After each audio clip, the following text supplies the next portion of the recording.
He's shooting blood out of his side of his head, and he starts yelling at Tupac, and he's yelling at him, "Pac, Pac," and he just keeps yelling, "Pac."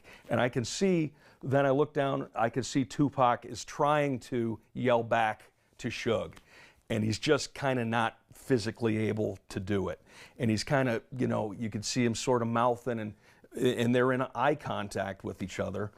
And he's trying to get something out to yell at Suge, and he can't get the words out. But he's still, you know, he's fully conscious.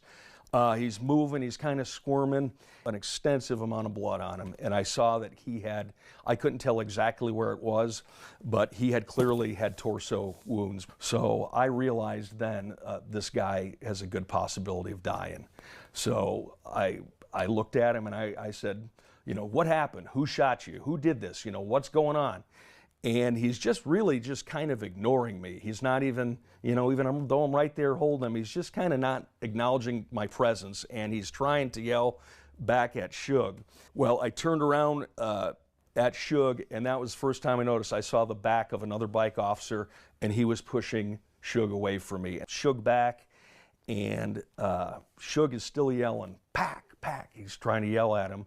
And then I saw Tupac just, all of a sudden, just in an instant, he went from trying to, you know, kind of squirming, looking at Suge, trying to get the words out, to where you could tell he physically just gave up. He just wasn't able to do it. And he just crossed that line into just quitting and being at peace. And he just kind of laid back and was calm and was no longer looking or trying to do anything.